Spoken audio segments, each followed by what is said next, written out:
o sensor lambda. E se o líquido não chegar em 86 graus? Ele não lê. Ah, mas então quando eu tiro uma válvula termostática, por exemplo, quando você tira uma válvula de um Corsinha, por exemplo, a temperatura dificilmente passa de 84 graus. Ele não tendo mais de 84 graus, ele nunca vai ler o sensor lambda. E aí esse carro vai ter sempre carbonização em cima do sensor lambda, porque foi retirada a válvula termostática. Por programação, o sistema acaba reagindo assim. Ele pode ter, por exemplo, o controle da válvula EGR, que significa Exhaust Gas Recirculation. A válvula EGR, ela está ali para reduzir o óxido de nitrogênio, o NOx. Ela fica colocada entre o coletor de admissão e o coletor de escape para reduzir o nível de óxido de nitrogênio. Qual o princípio de funcionamento? O computador, quando percebe pela temperatura do líquido que vai se gerar o óxido de nitrogênio, ele abre a válvula e deixa passar de 5 a 10% do gás do escapamento para a admissão. Fazendo isso, há uma perda, há uma caída na temperatura dentro da câmara de combustão, reduzindo o NOx a quase zero. Então, é uma maneira antipoluente de se controlar também pela temperatura do líquido o funcionamento de uma válvula EGR. Nós temos também o sistema cutoff, antipoluente. O cutoff, apesar desse nome estranho, é um corte rápido.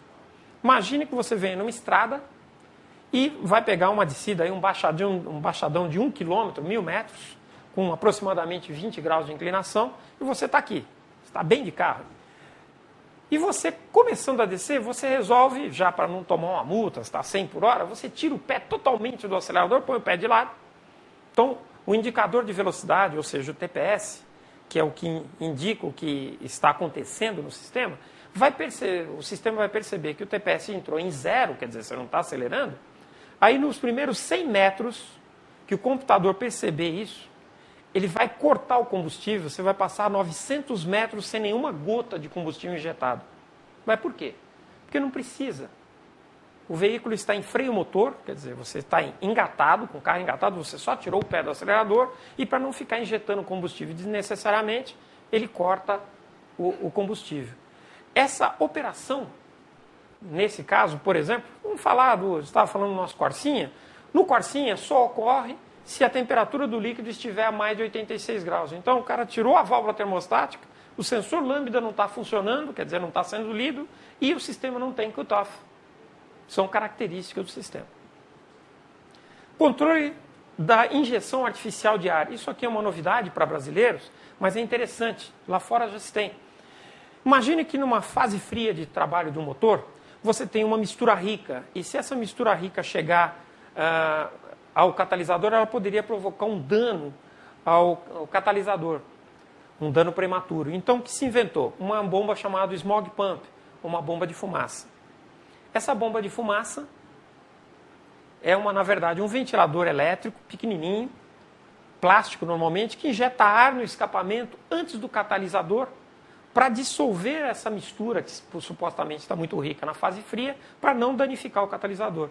Essa ordem de ligar essa bomba é dada através da temperatura do líquido. Deixa eu fazer um comentário aqui, aproveitando o sensor lambda.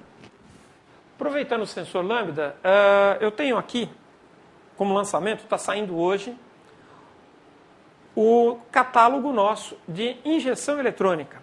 Esse catálogo aqui, você já pode pedir pelo nosso 0800 704 7277.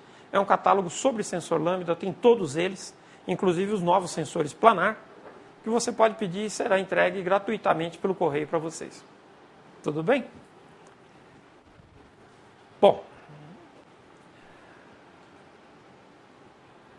a parte de instrução de hoje de sensores e atuadores, nós vamos encerrar por aqui e vamos abrir para algumas perguntas. Eu vi que muita gente está curiosa, muita gente perguntando sobre alguns outros sensores.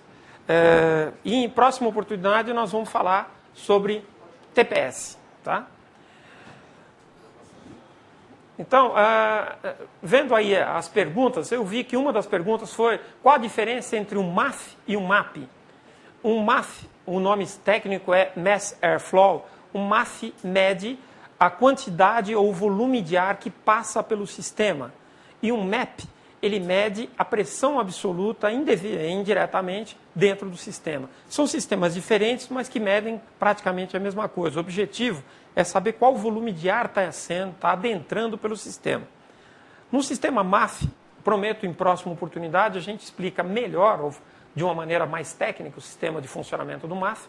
Ele é distinto, cada projeto tem uma exigência, alguns projetos exigem o MAP, alguns o MAF e alguns até os dois juntos. Mas, de uma maneira mais simples, um MAF mede volume de ar passando por dentro de um tubo e o MAP mede o vácuo gerado antes de passar o ar pelo tubo.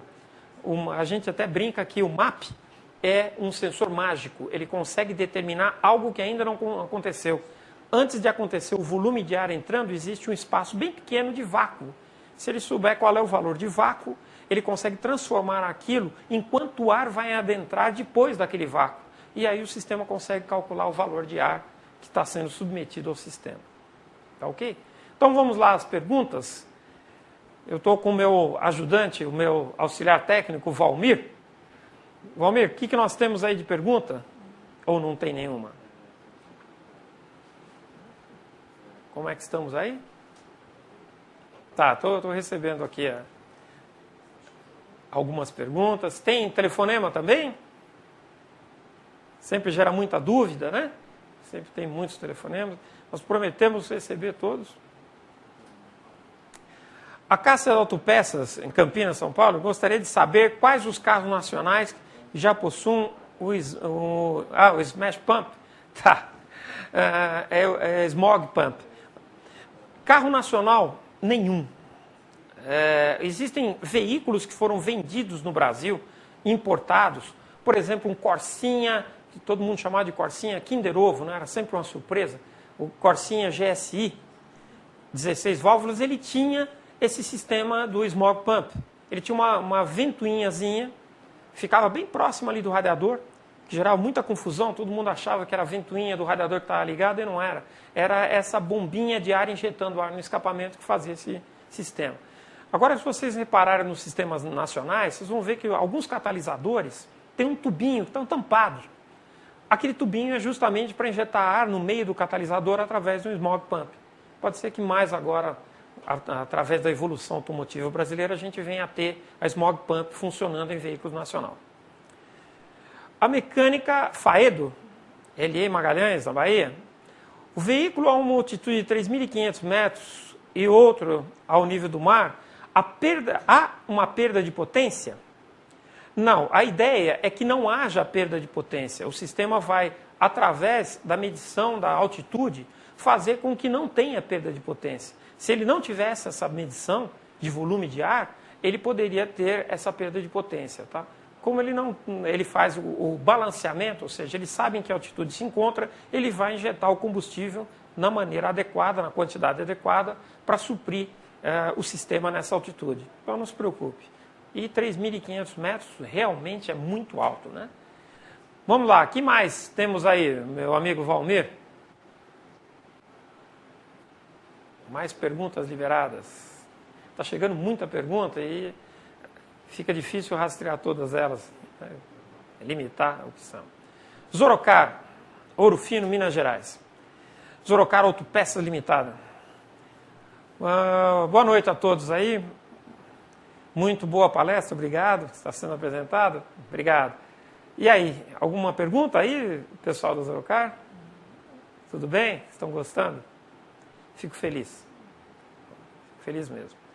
Ricardo, lá de Lucas Pneus, Juazeiro, Bahia. Gostaria de saber se o comprimento da mangueira do MAP interfere em sua leitura e qual é o comprimento ideal. Muito boa pergunta. O comprimento e a espessura interferem. Então, o comprimento ideal está no original de cada veículo. Então, você tem que tentar perceber, no veículo que está com o sistema original, mesmo que a mangueira esteja corrompida ou rompida, para que mantenha o mesmo diâmetro e comprimento, para não interferir no volume total do sistema. Se você